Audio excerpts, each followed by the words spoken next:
Other videos talk about the educational aspects of managing a woman with breast pain, what is known as a symptomatic breast patient, and other aspects of the breast to weight pathway in Coventry and Warwickshire. This video will talk about the practical aspects of the breast 2-week weight form and act as a guide on which parts of the form to complete. Within your consultation on the patient, you go to Document and Create Letter. If not previously used, click on the hourglass to search for the breast 2-week weight form. This should be dated as June 2020. There are 3 sections to the form.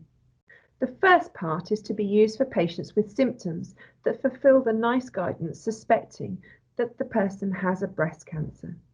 We can see these criteria, such as a clinically obvious hard fixed lump, a breast lump in over 30-year-olds, persisting after their period, blood-stained nipple discharge from one breast only, new nipple changes of less than 3 months onset, skin distortion, tethering or ulceration, and finally, unexplained lump in the axilla. We need to tick the appropriate criteria for our individual patient. The second section is to be used if a woman is less likely to have breast cancer, but they have symptoms. We can see the criteria here, for example, a woman with a persisting post-period breast lump, but she's under the age 30. Or asymmetrical nodularity or thickening, persisting post-period, or occurring for at least 4 to 6 weeks, depending on their age. It is important to note that there are guidelines for primary care management when the patient has breast pain alone, as cancer in these situations is very unlikely. These guidelines should be followed for at least 2 to 3 months before referral is appropriate. The guidelines can be found alongside this video link. For our symptomatic patient, we need to tick the appropriate criteria for our individual patient.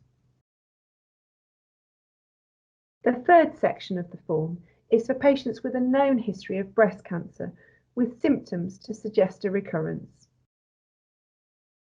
There's a reminder that if the patient is less than 5 years after surgery, the patient can contact the breast care nurses direct and we do not need to complete a referral. If it is more than 5 years after their surgery, then referring via this pathway will enable discussion about the patient at the breast MDT to trigger the next appropriate assessment of the patient. The lower sections on the form regarding performance status and mental capacity are to support our secondary care colleagues if the patient needs to progress to further management. Remember, we also need to tick that the patient is available in the next 2 weeks and the dates if they are not. We also need to tick to confirm we've informed the patient that we were referring them on this pathway. During your face-to-face consultation, a copy of the CRUK Urgent Referral Criteria leaflet can be given to the patient.